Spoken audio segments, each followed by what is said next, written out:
Remember Sears? Man, it's pretty crazy to think about. There are actually two abandoned Sears located about 10 minutes from my house in each direction, and they just sit there vacant. They've been vacant for about 7 or 8 years. And here we're going to talk about the story of Sears, its original founding back in 1892, its rise to an absolute super department store, and its rapid fall in the 2000s. Sears began as a mail ordering catalog company, migrating to open retail locations in 1925 with the first opening in Chicago. The first Sears store opened as an experiment, and despite its remote location on the outskirts of the city, its success led to dozens of further openings across the country, many in conjunction with the company's mail order office, typically in lower middle class and working class neighborhoods far from the main downtown shopping district. This was considered highly unconventional at the time when shopping was concentrated in city centers, but through World War II there was an extensive steel car network in Chicago and other US cities. However, rapidly increasing car ownership and the brand's huge population helped attract customers. Sears retail stores were pioneering and broke the conventions of the time in three different ways: their location away from center shopping districts, innovative store design, and unconventional product mix and retail practices. And many of the stores at the time were designed very simplistically, and the idea was to drive Sears by merchandising rather than the desire for the outer appearance. This made the stores excellent examples of the modern architecture of the time. The exterior of Sears was always very modest and very bland, and that was kind of its style. Sears opened its first store in Mexico City in 1947, and from the 1920s to the 1960s, Sears built many urban development stores in the US, Canada, and Mexico. Sears reached its absolute pinnacle in the 1970s. In 1974, Sears completed the 110-story Sears Tower in Chicago, which became the world's tallest building. Just think about how far this company came. They ended up building the world's tallest building at the time in Chicago, and it took the title from the former Twin Towers in New York. Upon moving out of Chicago, Sears did end up selling the Sears Tower in 1988. The Sears Tower was, however, able to retain its name until early 2009, when London bank insurer Willis Group Holdings was given the building's naming rights to encourage them to occupy the building. The first signs of decline within Sears started in the 1980s, when the company began to diversify into non-retail entities. These actions very likely hurt Sears' bottom core business and allowed competing retailers to gain significant ground, culminating with Walmart surpassing Sears as the largest retailer in the United States. That happened in 1990. In the 1990s, the company began diversifying itself of non-retail entities, which were considered detrimental to its bottom line. And this is just a little Easter egg I wanted to throw in here.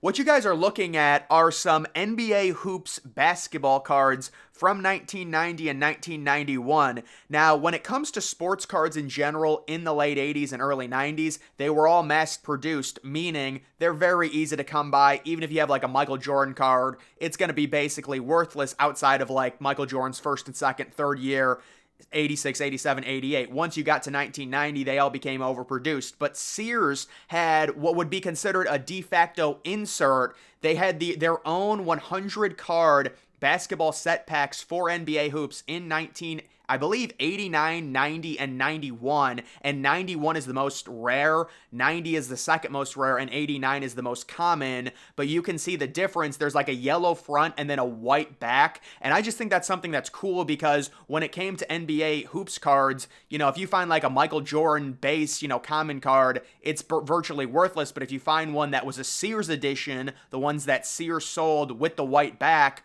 it would be a lot more rare, and it would be, worth $50 to $60, just kind of something interesting there. Now, Sears would continue a slow and brutal decline in the early 2000s, and by 2010, the company was no longer profitable. From 2011 to 2016, the company had lost $10 billion. In 2014, its total debt exceeded its market cap. Sears declined from more than 3,500 physical stores to 695 stores in the United States from 2010 to 2017. Sales at Sears stores dropped more than 10% in the final quarter of 2016 when compared to the same period in 2015. They noticed a brutal decline with the rise of online shopping. Obviously, everyone's going to talk about Amazon, and that's the biggest one, but also Walmart. That's kind of the start of these older companies' demise. It's Walmart just eating up all of the customer base because they're so massive. They became such a huge retailer. They were able to get the best price by buying things in ridiculous bulk. And in September of 2018, Sears' CEO warned that the company was running out of time to salvage its business. And I would say if you're looking for like the dead mall type feel when it comes to a Sears, the dead mall field for Sears really was in the mid 2000s, beginning in like 2008 or 2009, and really going to like 2015, 2016 until they started shutting down their operations. You would go into these giant stores and there would just be nobody there. It would be a complete wasteland. You've got the anchor stores. One of the anchors normally on most huge malls was Sears. You would go to the end of it and it would just be a deserted mess with all of the lights on, which makes it that much more eerie, and you get that dead mall type feel inside of a Sears.